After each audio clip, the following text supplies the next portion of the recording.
I'm mapping out what I hope will be a long-running YouTube channel about genealogy, and that's making me think about the core principles that I try to follow when researching my kids' ancestors. I've got 4. First, it's not about the information in the document. It's about the people who filled out the document. Second, don't rely on the transcription. Always look at the original image and read everything. Third, assume good intent, but know that everyone, including you, will make mistakes. And fourth, primary sources, such as parish records, are gold. Secondary and tertiary sources, that is, research conducted by others, they're just roadmaps to help find primary sources. For my first rule, you'll find a lot of guidance online about how to interpret census records, parish records, birth certificates, and what have you. Now, each bit of guidance is different because each document is different and has different potential errors. That's how I started learning genealogy. But over the years, I've realized that's not only overly complicated, it doesn't really help me get started when I encounter a new source. When you get down to it, each document is actually a conversation that happened however many years ago. There's a simpler way than trying to learn the ins and outs of every single document, because the documents aren't the point. The point is that a conversation happened between at least 2 people, and the document reflects that conversation. The issue is the motivations and mindsets of people having that conversation. Now, this may seem a little weird, but just take an example, a census record. It may look like an official government document, but it's not really.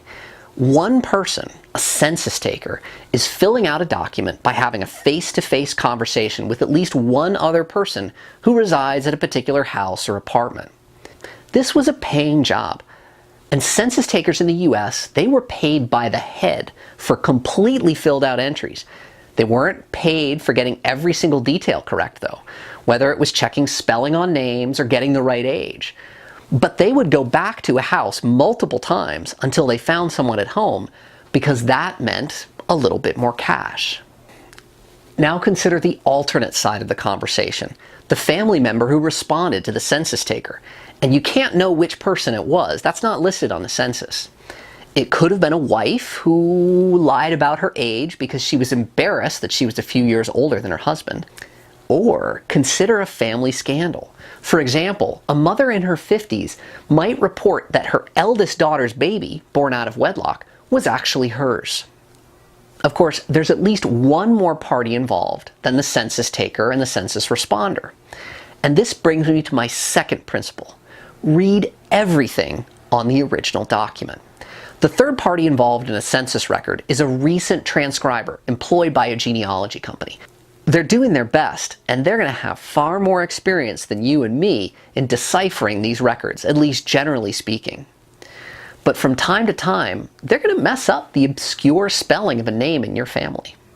Additionally, transcribers aren't always paid to transcribe everything on an original document, especially when you get to civil registration documents, parish registers, and the like. So I always look at the image. And it's not just about the transcription errors. I've found previously unknown relatives by reading additional information in immigration records. I've also discovered fascinating stories in causes of death on death certificates. For example, the fellow who died of general paralysis, which is a euphemism for syphilis, and the woman whose cause of death was strangulation by son. This brings me to my third rule, and this really covers secondary and tertiary sources rather than primary sources.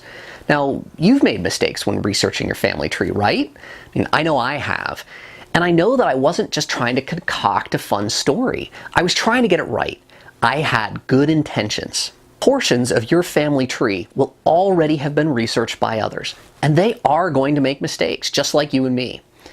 Perhaps there was a family legend connecting them to someone famous, and they only looked for facts that would support that legend. Or they combined 2 people of the same name and about the same age who both lived close to each other. That's pretty common as well. They might even have been conducting their research a century ago, when the few available records could lead to the wrong conclusion, even though it looked pretty solid for the time. Those other family historians are just like you and me. They made mistakes, but those mistakes were all well-intentioned. So what does that mean? You don't want to accept prior research at face value, but don't throw it away either. Use it as a roadmap to retrace someone else's steps and double-check their work. It's not just about discovering mistakes either. They may not have noticed some other juicy tidbit when looking at the same record that you're going to look at. And this leads right into my fourth principle. The foundation of your work should come from primary source documents. What are primary source documents? These are documents that are created contemporaneously with a given event. For example, a census record, a baptism recorded in a parish register, or an intestate probate proceeding. A primary source document could also be a family Bible, where births are recorded perhaps years or even decades after they actually happened. Secondary sources are detailed research with extensive citations, such as a published family history book. Tertiary sources are summaries without citations, such as DAR lineage books.